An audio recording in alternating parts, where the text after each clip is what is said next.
Hi, welcome once again. I'm Imran Garda and you're in the stream. Today is democracy eroding in Hungary. We'll look at why Hungarians are protesting against their country's new constitution and why thousands are marching in Saudi Arabia's eastern province.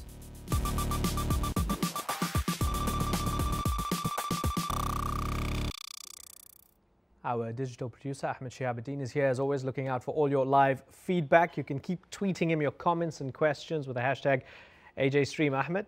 It's good to be here. Oh, glad you're happy to be here. Joining him on the couch is Amanda McRae, who has been monitoring the situation in Hungary as a consultant with Human Rights Watch. Amanda, welcome to the program. Looking forward to your thoughts. Thank you. Well, remember, you can stay in touch with the stream on Google Plus nowadays. Add us to your circles and check it out. We're posting news updates there throughout the day. Now, here's Ahmed with a story fed to us from you, our community.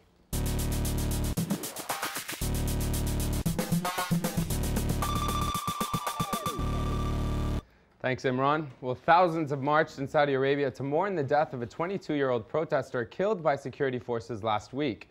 The killing occurred after clashes erupted in the country's eastern province, which is home to a large Shia minority. Photos and posters of this man, Isam Muhammad Abu Abdullah, have been making the rounds on Twitter and Facebook since his death on Thursday in the town of Awamiya. And this YouTube video, which was sent to us here at the stream, documents the funeral procession in Al Qatif that quickly turned into a large anti-government protest as thousands chanted the words هذا الشعب ما تندعس كرامته in Arabic, which translates to the people's dignity cannot be crushed. Towards the end of the video, you can also hear the crowds chant, quote, down, down Muhammad bin Fahad. They're referring to the governor of the eastern province and son of the late King Fahad, of course. Even on Twitter, Ja'far al-Safar tweeted this on Tuesday. He wrote, down Hamad, down as-Saud, echoing in Awamiya right now, so presumably the protests are continuing. And for months, protesters in the eastern province have been demanding the release of political detainees and an end to Shia discrimination. The government accused the detainees of serving the agenda of a foreign power, which is usually a reference to Iran. Now remember, this story was suggested to us by our community, so if you have a story to tell, tweet us using the hashtag AJStream. Hi, this is Rami Nathli. You may find me online by the name of Malad Umran. I'm a Syrian cyber activist and I am in the stream. Tetszik, hogy a haverok, a rokonok nem sokára diszidálnak. Nem tetszik, hogy senki sem egész. Nem tetszik, hogy mindenki fél. Nem tetszik, hogy a szegények fizetnek meg mindenért. Nem tetszik, de nagyon nem. Gyullazásság, útlevél. Nem tetszik, hogy a diplomát egyre inkább szart sem ér. Nem tetszik, hogy mind a hét nap szomorú, nem csak a vasárnap. Nem tetszik, hogy a nevemben hülyeséget csinálnak. Nem tetszik, nem tetszik, nem tetszik, What you just heard there, and I hope you read the subtitles as well, was a song from Hungarian activist Dorothea Karsei. Its message is quite clear. People don't like the system. Her sentiments is shared by many Hungarians who feel that a series of new laws and a new constitution in Hungary are leading the nation in the wrong direction, possibly undoing the democratic progress that has been made since communism ended there in 1989. Well, the new laws strengthen the government's powers over several key areas, including the judiciary, media, electoral process, and the central bank. Now, these powers have divided public opinion and earned Prime Minister Viktor Orbán the nickname of Victator. But Orbán's government says the changes are necessary to reverse Hungary's moral and economic decline caused by previous socialist liberal governments. So, how much is Hungary in danger of alienating itself from the rest of Europe? And here to help us understand the issues is Zoltán Kovács. He's Hungary's Minister of State for Government Communication. And on the phone in Budapest, we have András Nagy, a Hungarian activist and spokesperson, and actually via Skype as well, spokesperson for the Fourth Republic Movement, a newly formed grassroots political group. András and Zoltán, welcome to the stream. Zoltán, if I can start with you, the European Commission has just said that it's launching legal challenges against Hungary. It's going to send 3 letters of protest, of complaint, and there could possibly be fines at the European Court of Justice for Hungary somewhere down the line. It does suggest that this is something that's not only upsetting a lot of people in Hungary itself, but when the European Commission is not too happy, it suggests that there could be a lot of things wrong with this new constitution, doesn't it? Good evening. It's good to be with you tonight. As a matter of fact, Hungary is really undergoing a major system upgrade. And in that process, we have a new constitution. We have the accompanying so-called cardinal laws. During the year and a half behind us, we've passed more than 300 new laws that are necessary to reboot the system. From that 300, a couple were pointed out by the European Commission at this time. And yes, as you mentioned, the so-called infringement procedure has been started today. As a matter of fact, we respect this decision and we welcome that the discussion is back to the track it belongs to, that is technical and legal argument, instead of having this heated, exalted political debate. The mere fact that your government has passed over 300 new laws, as you mentioned, in a year and a half, that influences media, judiciary, human rights aspects, economic aspects, the central bank, do you not find that curious at all? You might call it curious, but and it's certainly unusual.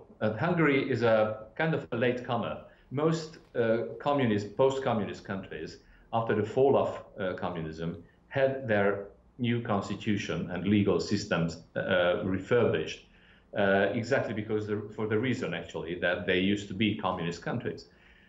Hungary is a latecomer. We needed more than 20 years to be able to complete the system change. Okay, let's get a response from Andras. Andras is actually over the phone. We've got a nice screen grab of him from Skype. Andras, Nogi, I know that you feel there's a wave of authoritarianism creeping in here. Why do you think so? Yeah, hello everyone. Why I think this is something which is not enough democracy in Hungary. Exactly because of the reasons that Mr. Kovács mentioned, and as you pointed out too, like these 300 new laws that have been passed over less than 2 years of governing. It's simply impossible to create real discussion about such radical changes which the current government has put into effect. And I really don't see it as a system upgrade. I see it as the creation of a new system, which is really less democratic in many ways, as it has been already mentioned. And we really feel like that this whole system that is being created, it has even less representation of the people than it has had before. I don't think we used to have a bad system that should have been radically changed. Definitely not in terms of these democratic institutions and all these, the foundation of the whole democracy that we think is being torn down right now. Okay. Amanda, looking at this through the prism of human rights, what worries you about the new constitution? Well, the new constitution does several things to create setbacks in human rights in Hungary. One of those is by undermining judicial independence and also the power of the judiciary. The Constitutional Court in Hungary, which has traditionally been quite small, the new constitution takes away its ability to review several pieces of budgetary legislation. It also takes away the power of some individuals to petition the court by requiring them to come with lawyers and threatening them with fines if their claims are deemed unworthy for the court. The government has also increased the number of judges on the court and then has appointed all of the new judges, such that it increased its power on the court that way. In addition to that, it has lowered in the rest of the judiciary the retirement age from 70 to 62, something that the European Union is very concerned about. But it also gives them the power to, again, appoint new judges when vacancies of people over 62 are met. And they've created a national judicial office with a president who has the power to appoint those judges. And the president is politically appointed.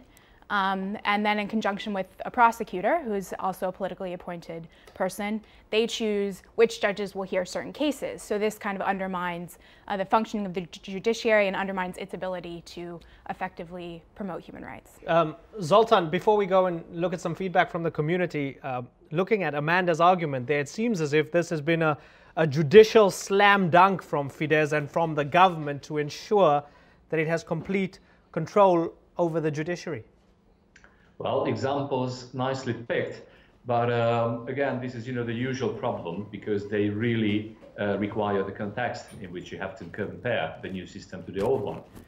It's easy to collect, say, a dozen or even more new steps or new measures introduced by the new legislation and put them into a perspective that would mean a kind of a curbing of democracy. But let me just first start with emphasizing, if there's one body whose powers have been strengthened during the last year and a half, it's been Parliament, in no way the government. It's the common mistake everybody uses against the government because of its two-thirds majority in Parliament, that they mix up the executive and the legislative bodies. And it's Parliament who is the main decision maker in this country, in Hungary. It used to be, and its legal position is being strengthened. There's a good reason for that. It's always been Parliament who is the sole authority of the country as a representative body of the people. On the judiciary system, yes, we do have a legal argument with the European Commission. The elements we are introducing are partly taking the country back to a democratic tradition that used to exist before communism.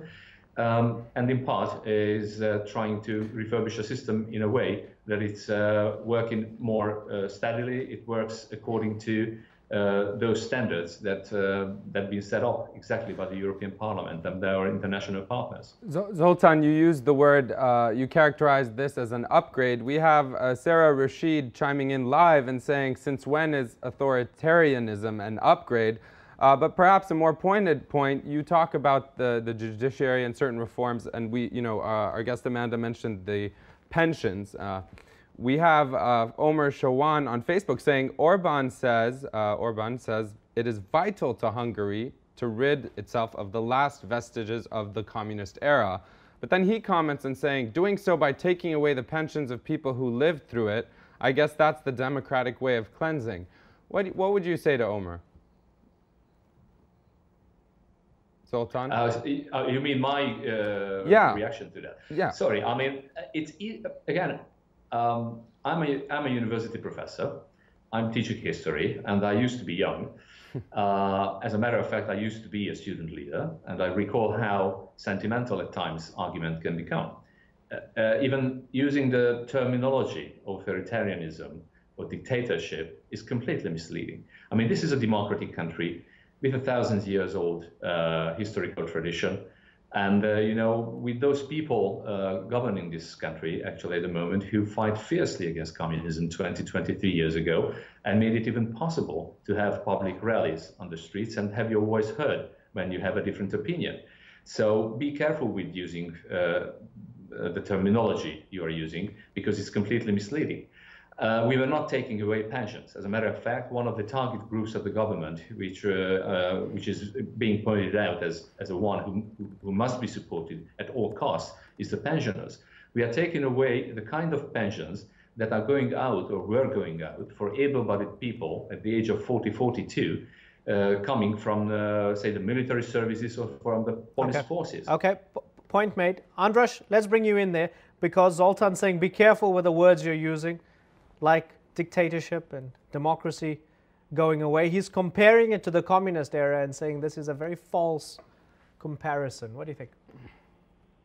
I'm no university professor, I can tell you, and I'm still young. But what I know is that I really grew up in a democracy. Most of my life I spent after the political changes, after the end of the communism. And what I grew up knowing was that there are certain principles of free speech, of free press, and all these democratic rights which I now feel limited because of the measures of the government. And if I can get back to one point of what Mr. Kovac said, was that I really feel that the government and the parliament, the supermajority that Fidesz has in the parliament, it really grows together right now. And I really don't feel like there's independency of, legislation and execution. And as also Amanda pointed out, the jurisdiction. So that there is somehow really seems that the system being created right now, it starts to grow together, and it starts to be controlled simply by the government or Fidesz. Andras, out of all these issues where the central bank is becoming more controlled by the government, there's a flat tax of 16%, which many argue is paradise if you're rich in Hungary. The issues of press freedom and these broad and vague restrictions on media.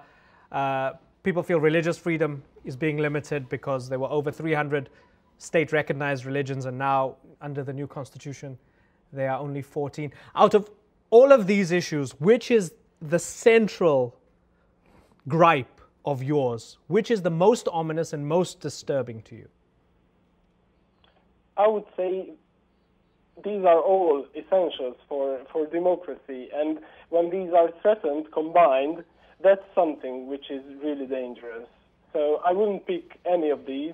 I would say if you take steps to limit any of these, and Fidesz has taken steps to limit many of these, then it's a real threat to democracy.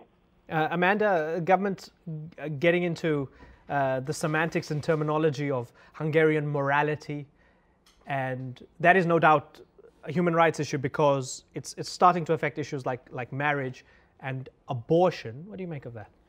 Well, the new constitution, as you mentioned, it has provisions in it that do potentially restrict reproductive rights for women, don't explicitly protect people from discrimination based on sexual orientation, and then also have limitations on the ability of people with disabilities to vote and participate in politics.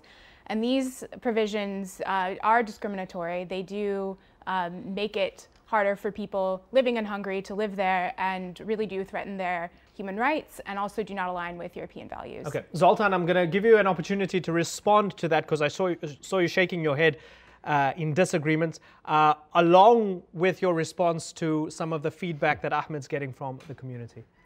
We have, on the note about the pensions, just one thing I'll mention is that we do know under the Constitution they did lower the age to 62, the retirement age, from 70, which does go against the European Union. And I don't want to backtrack, but I bring this up because we have a tweet from Save Jeju Island saying the EU seems to have waited for the time to punish Hungary, and the new constitution gave the European Union a chance to do that.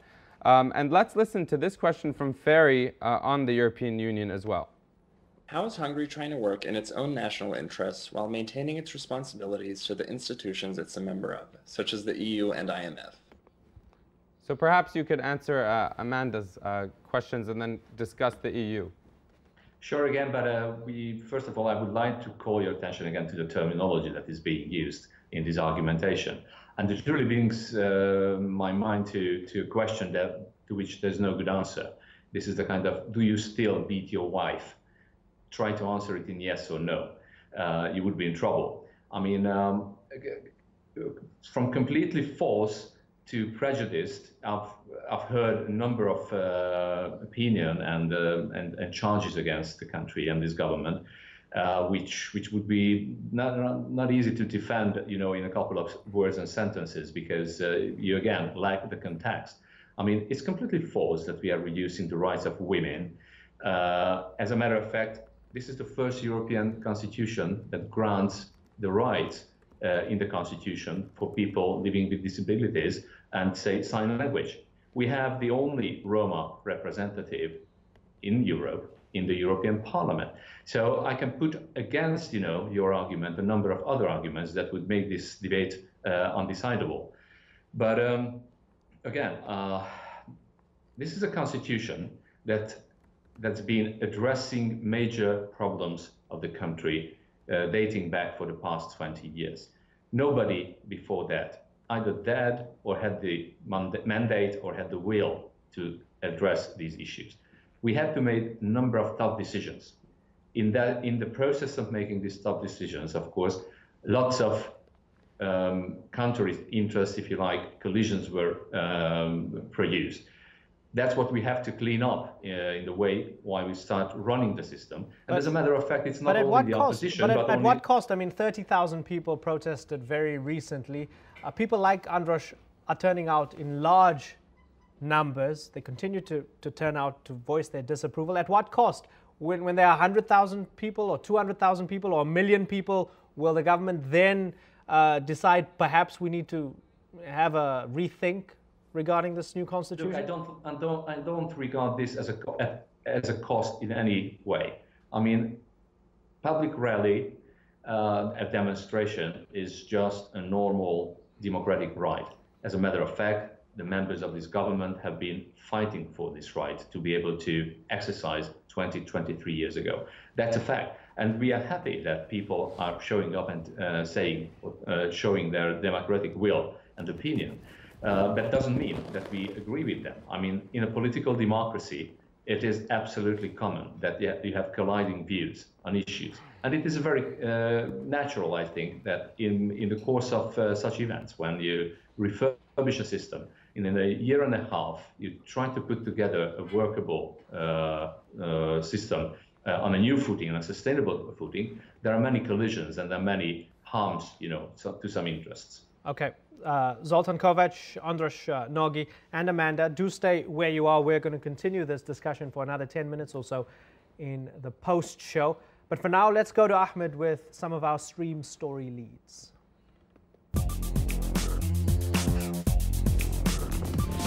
Thanks, Imran. Our first story comes from Iran, where 1,000 students have reportedly applied to change their university majors to physics and nuclear engineering. Iran's Minister of Science, Research and Technology made the announcement at a press conference on Monday, according to Mehr news agency. And the announcement comes less than a week after an Iranian nuclear scientist was killed in a car bombing.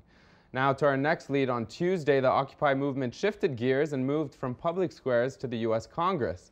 Washington's Capitol building has been flooded with well over 1,000 Occupy Congress activists who are organizing around the hashtag J17. Two of the specific issues that protesters are challenging are the passing of the National Defense Authorization Act and the proposed Stop Online Piracy Act, also known as SOPA. Which brings us to our final story. Media mogul Rupert Murdoch has taken to Twitter to blast opponents of SOPA. Referring to the White House announcement that it would not support the legislation, Murdoch tweeted on Saturday, "Obama has thrown in his lot with Silicon Valley paymasters who threaten all software creators with piracy and plain thievery." Stay tuned for tomorrow's show when we'll take a closer look at SOPA and why sites like Wikipedia, Google, and Reddit are opposing it. For today, those are our stream leads. If you want more on these stories, you could visit us at stream.aljazeera.com/leads. Cast your vote for the ones you're interested in, and we might feature them in a future show. Imran? Great, thanks for that, Ahmed. Zoltan and Andras are still standing by. Amanda's still here on the couch as well. Do stay with us. The post-show is next at stream.aljazeera.com. For about 8 to 10 minutes, we'll continue talking Hungary, the new constitution, its relationship with the European Union, and the opposition within the country from those who feel that there's a whiff of authoritarianism creeping into the country. And as Ahmed mentioned, tomorrow, on Wednesday, we look at the controversy which is surrounding the SOPA US legislation, which is meant to curb online piracy. Wikipedia and Reddit are going dark on Wednesday. We'll be talking about that and many other things and asking the question, could it potentially censor the internet under the guise of protecting copyright laws? And what sort of sharing will you be able to do if it eventually is passed? So we'll see you online for that. Thanks for watching the stream. Join us in the post show. Bye-bye.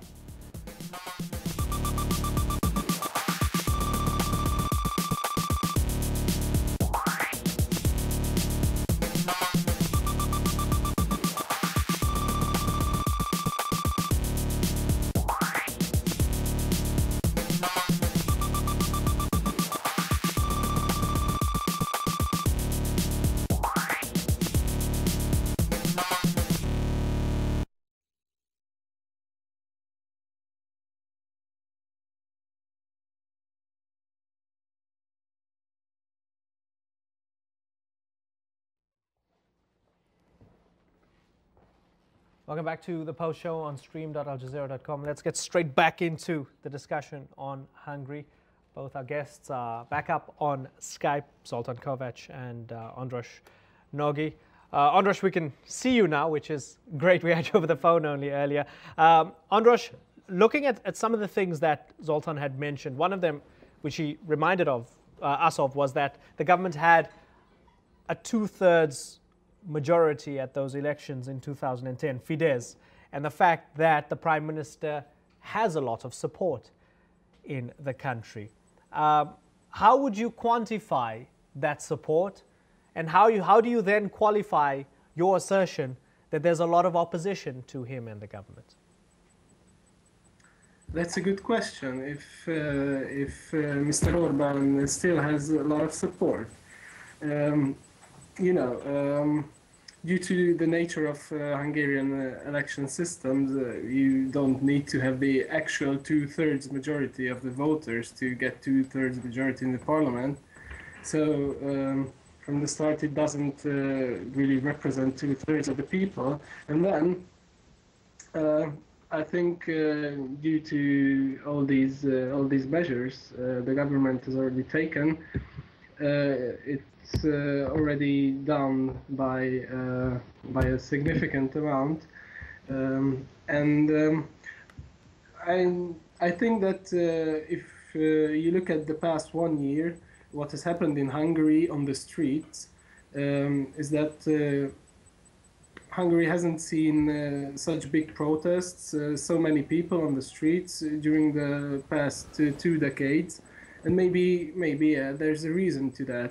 Okay. One reason is that people are really getting angry and now because your fourth republic, as it's called, your political movement. Where do you draw your support from, and how much support do you have, if you had figures in mind for us? We draw our support from all these angry people, from all these people who are fed up with what's happening right now and what has been happening since the political changes in 1989. And this anger has accumulated for quite a while, but right now it's really close to a boiling point, I guess. And that's what we are a member of, these civil movements that are on the streets. And the Fourth Republic, as its name suggests, thinks that we think that it's time to lay new foundations for a new democracy, because right now we got to a point where you can, the government is really misusing the power, and the current democracy does not really support to put limitations on such misuse. People can't do anything. That's why they are on the streets. Andras, it's a fair point. There's growing displeasure. People are on the streets, but let's listen to this quick video that came into us from Christian Varga, who lives in Hungary himself. Let's listen in first. Hi, my name is Christian and I'm calling from Budapest. The new Hungarian constitution shows the government's ambition to manifest its power by an art of politics which is totally unacceptable and incompatible with the norms and values of a free and liberal democracy. Now, before we go back to you, Mr. Zoltan, I just, Andras, want to put this question to you. We have a tweet that came in from Andras Toth saying, in spite of the growing displeasure, which you described, the opposition as a whole is still unorganized and the governing party leads in the polls. Do you view the opposition or yourself as unorganized? And if so, what's the major challenge? Why are you struggling to organize? I think the major challenge is, because of the reasons I mentioned, is that most of the people simply don't trust former or existing political parties who are sitting in the parliament, or who has been existing for a while now. And polls show that it's around 60% the rate of those people who cannot simply choose. If there were elections right now, they could not choose. They feel discontent, they feel anger, but that's why the opposition is split up into many pieces, because the majority of the people is simply not represented, and that's what we have as a task in front of us or ahead of us, that we should be able to organize all these people and all these people from the streets, and also those who are not coming in the streets but definitely feel this discontent. Great. We have one other tweet I want to read here from Ida Romanov. We put out a question basically saying at the top, is the Orban government willing to compromise and listen to the opposition? The response we got from Ida says, excuse me, to listen to the aggressive Western interests again? The majority of Hungarians are pro-Orban, and she describes it as Chávez's character. Yeah, and she's also sent another one, Ida Romanov, saying that we're trying to protect our national interests against the economically colonizing Western interests. Zoltan, this is somebody who's supporting the government, but would you characterize it in that way? Surely you wouldn't when Hungary would probably accept another IMF bailout or EU bailout, wouldn't it?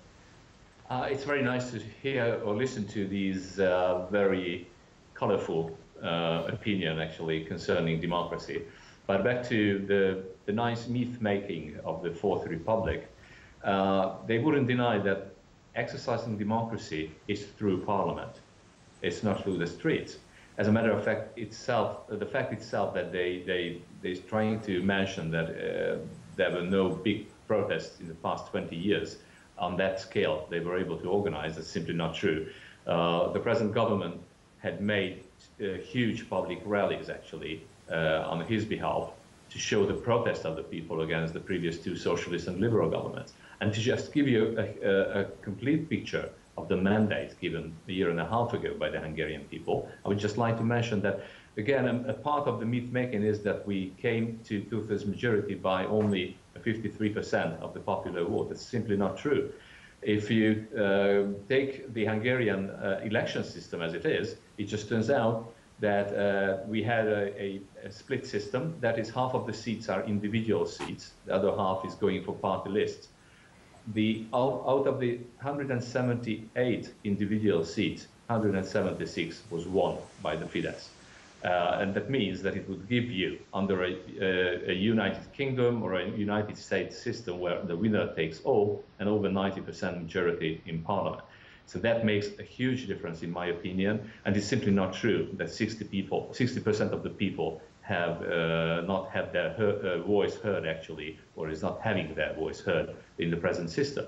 In a democracy, it is parliament through which people exercise their power, and the Fourth Republic is trying to become a part of the parliamentary system. They are young, they are ambitious, but you have to be very careful with the vocabulary you use, and also have to be very careful of the democratic rules that you would like to apply. Let's bring Amanda in here. Amanda, something that really pricked my attention with Ida's two tweets, particularly when the way she characterized it, with economically colonizing Western interests and this kind of strong Hungarian nationalism that she exhibits. To what extent has Fidesz played the nationalist card well in Hungary? Well, I just want to respond first to a comment that Zoltan made a couple of times, if that's all right.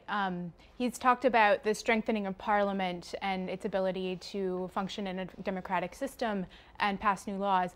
And that goal by itself is not problematic. The issues that are problematic, however, is when the strengthening of parliament comes at the expense of the checks on parliament power, such as the judiciary and the media, which is what we're seeing in Hungary. Those checks are the types of things that ensure human rights. And as to the comment on Twitter, it's also those checks. Those are things that Hungary has committed to. They're part of Hungarian national interests and part of Hungarian nationalism. Those are things under international human rights law that it's signed on to. And so those are things that it needs to live up to in promoting any kind of nationalism in Hungary. Okay, Ahmed, we've got a fairly long comment. Yeah, I'll read just through, the I think, top. on Facebook. Yeah, just the top part of it. It actually came in on Google+, but it does comment on the nationalist approach. So it says right here from Thomas Weiss, some Hungarians suspect Orban actually wants to run Hungary into bankruptcy to be bailed out like Greece. And the only reason he still has backup with the people is that he is still following his nationalist and proud argumentation of an independent Hungarian nation. And then, I'll scroll down just here. He says, the new media law is already effective. The majority of media in Hungary do not ask the necessary questions. So this is the question he asks, maybe if we have time just to quickly put it to you, Zoltan. He says, why did Orban first and quickly alter the legislation in order to maintain his power without proposing any reasonable plan to care for Hungarians' economy? So Thomas views Orban's priorities as having changed the legislation to maintain power rather than bring about economic relief. What would you say to that? Well, out of the 300 laws I've been mentioning, is quite a number of is about economic legislation. And as a matter of fact, it's not only the institutional and constitutional refurbishment of this system, but we are in the midst of a major system change in terms of economy. And that is, that would count, as you call it, a major structural change to its better to put the Hungarian economy on a maintainable basis. And that was missing actually from the Hungarian economic view. I would like to remind you that Hungary had to be bailed out back in 2008 and 9 by the IMF, exactly because the previous two governments had driven it to the brink of economic collapse. In the last year and a half, we were able to come back from a very high deficit. We paid back quite a significant amount of the national debt, and we have a surplus in the balance of payment, and we do have the fundamental figures of the Hungarian economy right. Okay, Zoltan, because we're running out of time, I'm going to give Andras an opportunity in 30 seconds, if you can, to have the final word on the program. Okay. Andras? Yeah, just regarding the economic policy over the last 2 years, what we have seen was chaos and uncertainty in economic policy, which is not good for the people living in Hungary and not really good for businesses either. So I don't think that's a very good sign for the future, and it's really time to, get ourselves together in terms of economy, because what we've seen this far is not good. Okay. Andras, Zoltan and Amanda, thank you very much for joining us on the stream. Pleasure hearing all your thoughts. Ahmed, we'll see you tomorrow, and we'll see you tomorrow as well as we discuss the proposed SOPA legislation. Join us then. See you next time. Bye-bye.